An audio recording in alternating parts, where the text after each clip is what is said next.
ఓం నమో వెంకటేశాయ. తిరుమల క్షేత్రంలో ఈ నెల 30వ తేదీన వైకుంఠ ఏకాదశి పర్వదినం సందర్భంగా అన్ని ఏర్పాట్లు పూర్తయినాయి.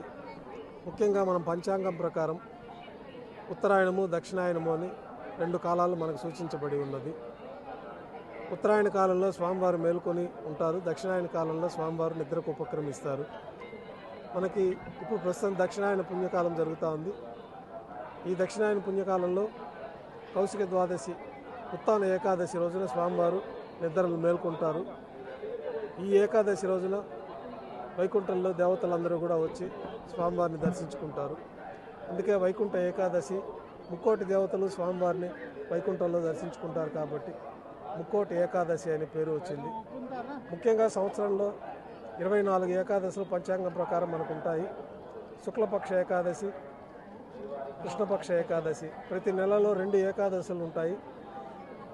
పురాణాల్లో తెలిపిన విధంగా ఏకాదశి ఉపవాసము, జాగారము, ద్వాదశి స్నానమాచరించి ఆలయం సందర్శించి శ్రీ మహావిష్ణువు దేవతామూర్తులను సందర్శించుకొని ఉపవాస విరమణ చేయడం అనేది ఈ ఏకాదశి వ్రత విశేష ఫలితాలు ఇస్తాయని చెప్పి ఆగమ శాస్త్రాలు పురాణాల్లో చెప్పబడి ఉంది.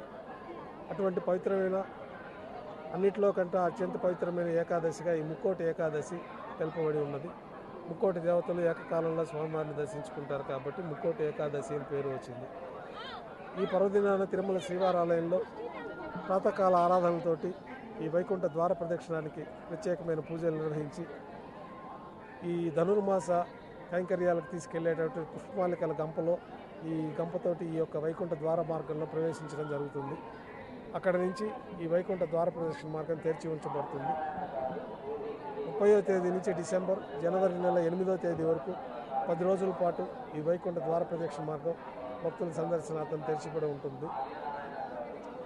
ఈ వైకుంఠ ద్వార ప్రదక్షిణ గుండా ఆ రోజు నుంచి భక్తులు ప్రదక్షిణ చేసుకుని స్వామివారి అనుగ్రహాన్ని పొందగలుగుతారు.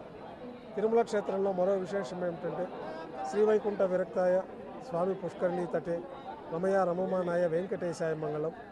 వైకుంఠంలో విరక్తి చెంది శ్రీ మహావిష్ణువు భూలోకంలో తిరుమల క్షేత్రంలో స్థిర నివాసం ఏర్పరచుకున్నారు కలియుగాంత వరకు అన్నది ఈ యొక్క శ్లోకం యొక్క తాత్పర్యం.